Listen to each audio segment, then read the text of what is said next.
3 photographs, 3 dates, then a missile. That is not a theory, that is a sequence, and when that sequence ends with 10 American soldiers bleeding on a Saudi runway, the world needs to stop and pay attention.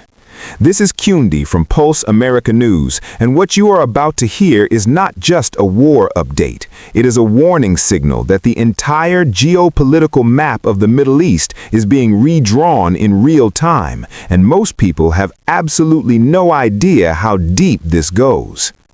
A senior Ukrainian official sat down in a hotel room in Qatar on a Saturday and handed over something extraordinary. He shared the contents of a daily intelligence briefing from Ukrainian spy agencies. That briefing contained a very specific and very disturbing pattern. Russian satellites photographed Prince Sultan Air Base in Saudi Arabia on March 20th, then again on March 23rd, then a third time on March 25th, and then on March 26th, an Iranian missile struck that exact base, wounding American service members stationed there. The Ukrainian official stated with complete confidence that Russia was sharing satellite intelligence with Iran to help target United States forces across the Middle East. The words used were direct and without hesitation, 100% confidence, not probably, not likely, 100%. Now, think about what that actually means. Russia, the country that the United States is currently engaged in peace negotiations with through back channels, is allegedly feeding targeting data to Iran so that Iranian missiles can find and destroy American soldiers. That is not a side story. That is potentially the most consequential accusation made by any world leader in this entire conflict. And it was delivered deliberately, in Qatar, in front of cameras, to a major American news network so that Washington could not look away from it. The Ukrainian official explained the logic behind the satellite pattern clearly. He said that when satellites photograph a location once, they are preparing. When they photograph it a second time, it functions like a simulation, a dry run of the targeting cycle. When they photograph it a third time, an attack is coming within 1 or 2 days. Ukraine knows this pattern not from textbooks, but from living through it. For 4 years, Ukrainian cities and military positions have been studied by Russian satellites before missiles arrived. They have watched this cycle from the receiving end more times than anyone can count. Now, according to the Ukrainian intelligence briefing, that same satellite apparatus, the very one that has been guiding missiles into Ukrainian territory since 2022, has been redirected at American military installations in the Middle East. Russia's foreign minister publicly denied providing Iran with any intelligence. He confirmed that military equipment had been sent to Iran under a long-standing military cooperation agreement between the two countries, but denied the intelligence sharing specifically. The Ukrainian intelligence briefing did not include the actual satellite images and did not detail exactly how Ukrainian agencies became aware of the information. The American news outlet that received the briefing stated it was unable to independently verify the claims. That is an important detail to hold in your mind. But here is another important detail. Ukrainian officials have been watching Russian targeting behavior for 4 years. If anyone on earth understands how Russia builds a strike, it is the people who have been struck by Russia more than any other nation in modern history. The accusation is not just about one base, it is about a pattern.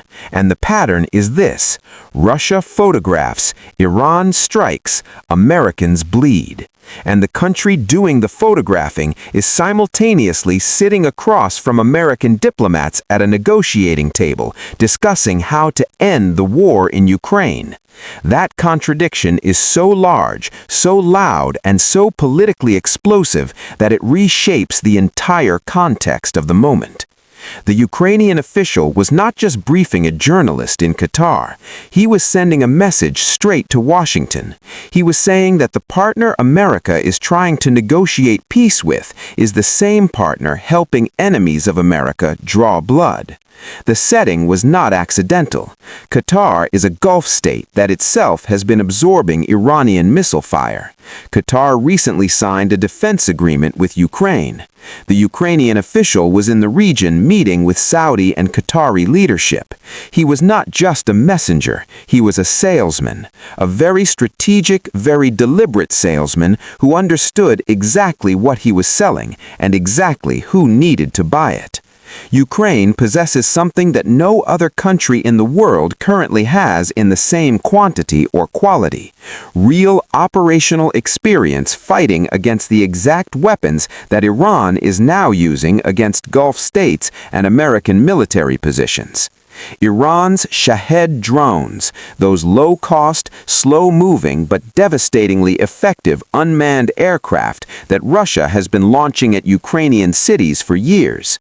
Those same drones are now being used to attack Saudi Arabia, Qatar, and American military positions across the Middle East. Ukraine has spent 4 years developing countermeasures against them, layered, tested, combat-proven countermeasures, not theoretical, not experimental, actual systems built through trial, error, loss, and adaptation in the middle of a real war. The Gulf states being hit by those drones right now are desperate for that knowledge, and Ukraine is ready to provide it through new defense cooperation agreements and technology sharing deals that are being signed as the missiles are still falling. 10 American service members were wounded when an Iranian missile struck Prince Sultan Air Base in Saudi Arabia. 2 of those 10 were seriously wounded. The attack also involved drones. United States and Saudi officials confirmed the strike. Several American refueling aircraft were damaged. Satellite imagery showing the damage to those aircraft was posted online for the world to see. The base is located approximately 60 miles from Riyadh. It is operated by the Royal Saudi Air Force and used by the United States Air Force's 378th Air Expeditionary Wing. It is not a small base. It is not a remote outpost. It is a major operational hub for the American air campaign. This was not the first time that base was struck. An American soldier, 26 years old, was wounded in an earlier attack on the same base on March 1st and died days after from his wounds.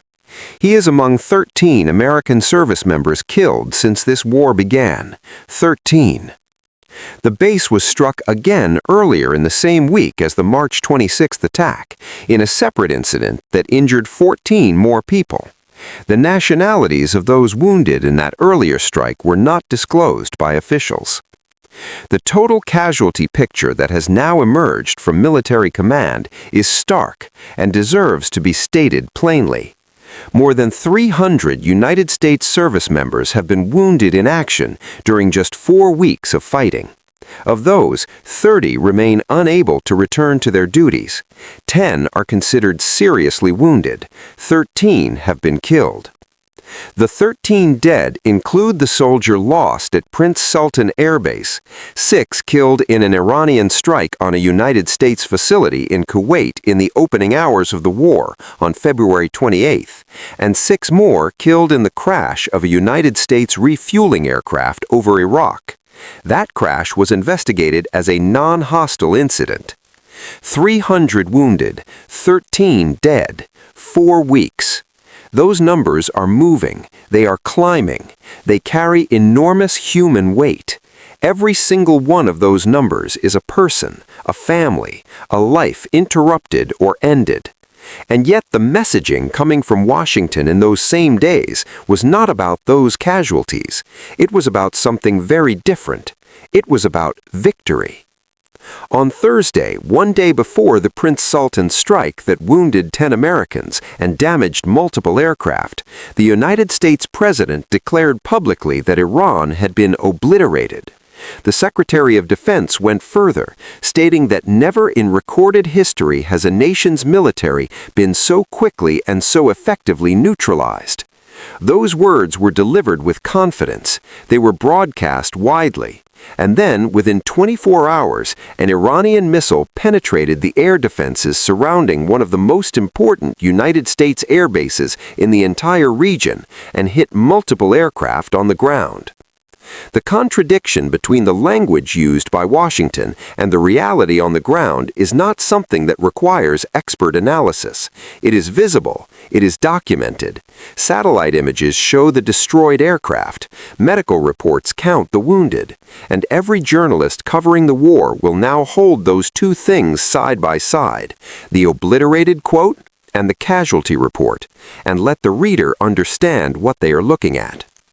The aircraft that were damaged at Prince Sultan are not just machines, they are the spine of the entire United States air campaign.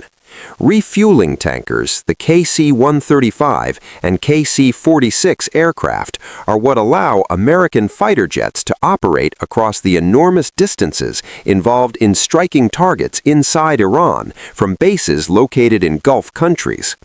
Without tankers, fighter jets have a much shorter window of operation over Iranian airspace. Fewer sorties can be flown per day. The reach of the air campaign physically shrinks. Even losing a small number of tankers at a single base does not just damage that base, it compresses the rhythm of the entire air war. The targeting was not random. Hitting aircraft on the ground where they are stationary, expensive, and difficult to replace quickly is deliberate. It is a message about capability. It says that even after 4 weeks of strikes, Iran can still find high-value targets and hit them. The response from the United States military side is not withdrawal. It is not de-escalation. It is the opposite. The Pentagon is preparing to send at least 1,000 troops from the 82nd Airborne Division to the Middle East in the coming days. 2 Marine units are also deploying, adding approximately 5,000 Marines along with thousands of sailors. When you add those numbers together, the total additional force package being sent to the region approaches 10,000 personnel. The 82nd Airborne Division is a very specific kind of military unit. It is trained and designed to parachute into hostile territory. Its purpose is to rapidly seize and secure key terrain, including airfields, in areas where the situation is contested or dangerous. This unit does not deploy to guard locations that are already safe. It deploys to take locations that are not yet under control. The question that deployment raises, even before anyone asks it officially, is whether ground operations inside Iran are being considered or prepared for. The Secretary of State said publicly that the United States can achieve all of its objectives in this conflict without ground troops. But the ground troops being sent are of the exact type trained for the kind of rapid, aggressive ground operations that official statement claims are unnecessary. That gap between what is being said and what is being done is not small. It is the kind of gap that shapes what happens next. A timeline was given. For the first time since this conflict began, a senior United States official provided an estimated end date for the war. The Secretary of State said the conflict would continue for another 2 to 4 weeks. That puts the projected conclusion somewhere between mid-April and the end of April. He made this statement after a meeting of G7 foreign ministers held in France. That meeting itself signals the degree to which this war is no longer just a regional conflict between the United States and Iran. It is something that the world's most powerful economies are now officially gathered to discuss, coordinate around, and prepare for the aftermath of. But what the Secretary of State said next is perhaps the most telling detail of all. He said the biggest challenge after the war ends would not be rebuilding Iran. It would not be diplomatic reconstruction.